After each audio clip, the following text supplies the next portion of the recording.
सुनी तव प्रश्न सप्रेम सुहाई, बहुत जन्म कै सुधि मोहि आई। सब निज कथा कहाहूँ मैं गाई, तात सुनहु सादर मन लाई। नमस्कार दोस्तों, मैं अविनाश दास रेशनल कबीर यूट्यूब चैनल में आप सबका हार्दिक स्वागत करता हूं। साथियों, यदि सब्सक्राइब न किए हों सब्सक्राइब जरूर करें, शेयर करके अपने साथियों तक जरूर पहुंचाएं और बेल आइकन को प्रेस करें, ऑल नोटिफिकेशन ऑन करें, मुझे कमेंट जरूर लिखें। चैनल को प्रमोट करना है दोस्तों, लाइक भी करें। मैंने रामचरितमानस की चौपाई कही है, सुनि तव प्रश्न सप्रेम सुहाई, बहुत जन्म कै सुध मोहि आई। एक काग भुसुंडी जी गरुड़ से कहते हैं कि हे पक्षीराज, आपके प्रेम पूर्वक प्रश्नों को सुनकर के मैं अपने पहले के कई पूर्व जन्मों को याद आ गया मुझे। सब निज कथा कहूँ मैं गाई, तात सुनहु सादर मन लाई। मैं अपने पूरे जो है बायोग्राफी, ऑटोबायोग्राफी, आत्मकथा आपको पूरी तरह से सुनाऊंगा, मन लगा करके सुनते रहो। ऐसा दोस्तों गरुड़ जी से काकभूषुंडी जी ने कहा। यहाँ पर बात आई है पूर्व जन्म की बात याद रखने की, इसलिए इस चौपाई को मैं रखा हूँ दोस्तों। अभी हम मनुस्मृति पर स्ट्रीम कर रहे हैं, आगे आने वाला पूर्व जन्म की झलक भी इसमें मिलने वाली है। तो कल हम लोग जो पढ़े थे मित्रों, वो क्या था, दो तीन बातें पढ़े थे। एक बात तो ये है कि क्षत्रिय, ब्राह्मण और सांप, इससे डरते रहना, बहुत खतरनाक प्राणी है। मनु जी ने ये कहा था, सांप, क्षत्रिय और ब्राह्मण बहुत खतरनाक प्राणी है, इनसे डरते रहना। एक चीज ये पढ़े थे। दूसरा चीज ये पढ़े थे दोस्तों कि उद्योग करने पर यदि समृद्धि ना मिले तो भी अपने आप को अपमानित ना करें, मरते दम तक लक्ष्मी प्राप्ति के लिए यत्न करें, उसे दुर्लभ ना समझें। अपने लक्ष्य को कभी भी दुर्लभ नहीं समझना चाहिए। हासिल करने के लिए जी जान से जुड़ जाएं दोस्तों। प्रतिकूलताओं के आने पर अपने आप को पस्त ना समझें, तभी लक्ष्य मिलता है।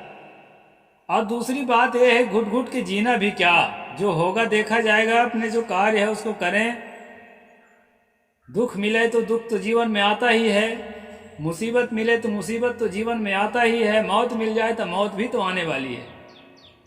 लेकिन जो है प्रमाद में होकर के नहीं, गंभीर होकर के, चिंतनशील होकर के, अपने समझ को, अपने ज्ञान को जागृत रखते हुए लक्ष्य के प्रति झुकना चाहिए।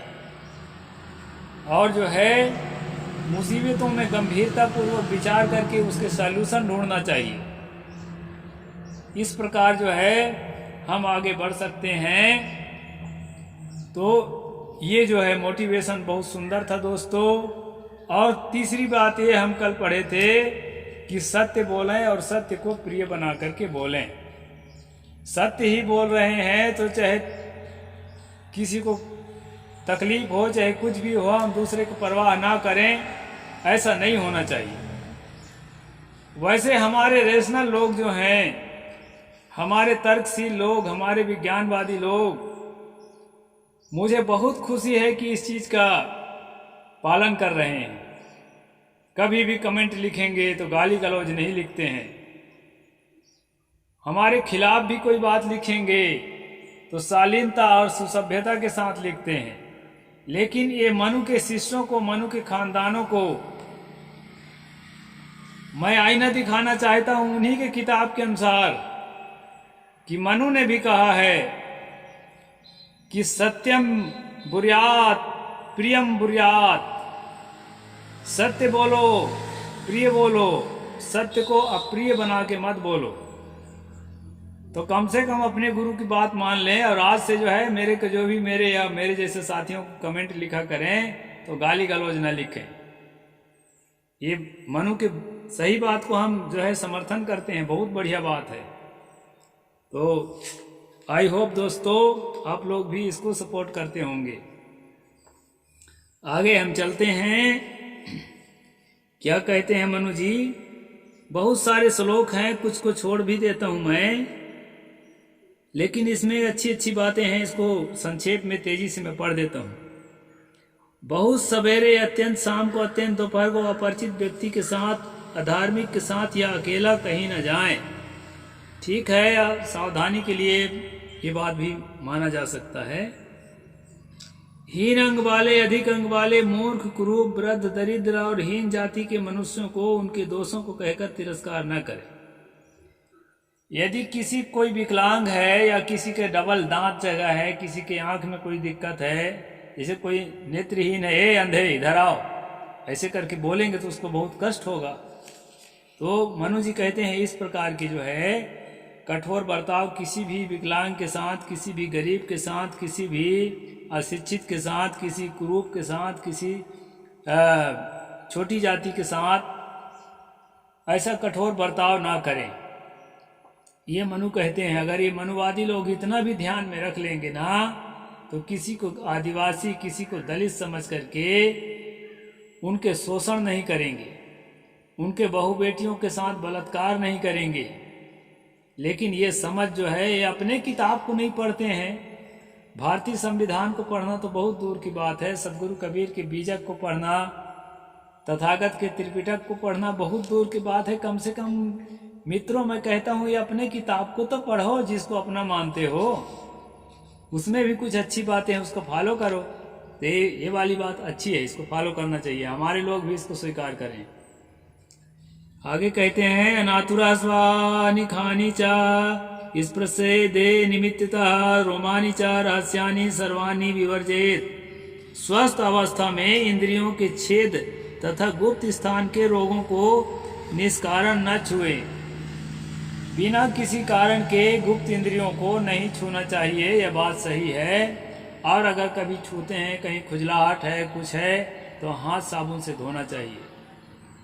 ये बात सही है दोस्तों, सफाई की दृष्टि से और हमारे मेडिकल साइंस के जो सावधानी है वो ठीक है। ये बात इसको हम स्वीकार करते हैं।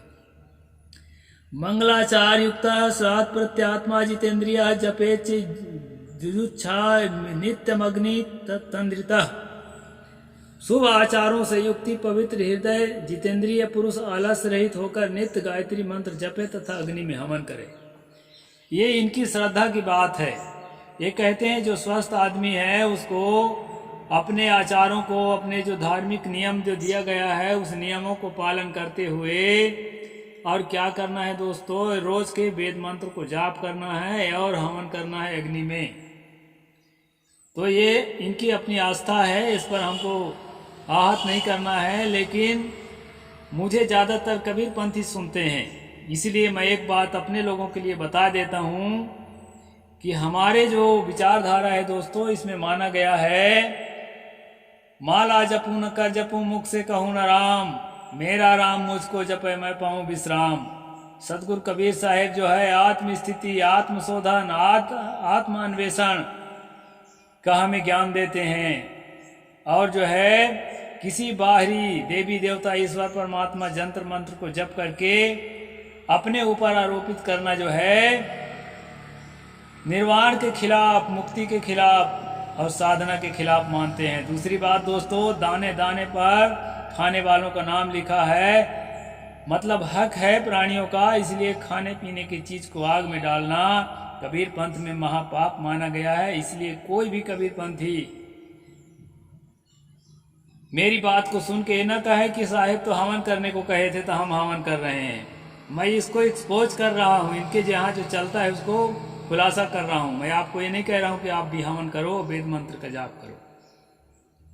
तो अपने अपने में सब मगन रहें, उनके लिए वो अच्छा है, उसके हमको उस पर हमें कोई कमेंट नहीं है। आगे कहते हैं मंगलाचार युक्ता नाम नित्यम चा प्रेतात्मनाम जपताम जुहताम च विनिपातो चा विद्यते। जो पवित्र आत्मा शुभाचारों से युक्त होकर नित्य जप और हवन करते हैं उन्हें किसी प्रकार का दैवी या मानसिक उपद्रव नहीं होता। रोज दिन जो जप करता है, हवन करता है, उसको देवताओं का प्रकोप से कोई बीमारी, कोई परेशानी नहीं आती है और मनुष्यों को द्वारा भी गाली, मार, झगड़ा इत्यादि नहीं किया जाता है। ये मनु जी का कहना है, मेरा कहना नहीं है। लेकिन मैं अपनी ओर से बता देना चाहता हूँ कि इस प्रकार के मंत्रों के चक्कर में अगर आप पड़ गए तो आप अपना सारा समय व्यर्थ के खो देंगे और दैवी प्रकोप जो होता है, अभी देखो कोरोना आया था ना, सारे देवी देवता ईश्वर परमात्मा धरे के धरे रह गए।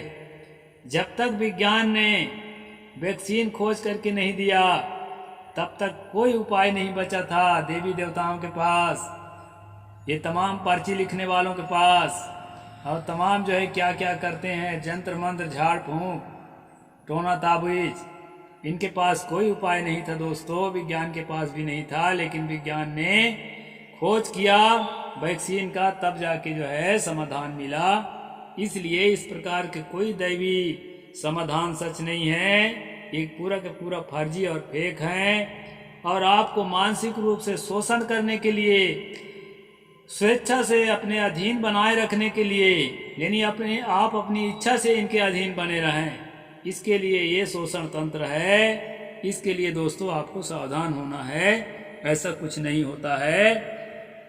जीवन में दुख आते हैं, मुसीबत आती है, जीवन में समस्याएं आती हैं, जीवन में आखिरी में मृत्यु भी आती है, ये आना ही है, आगे आकर ही रहेंगे।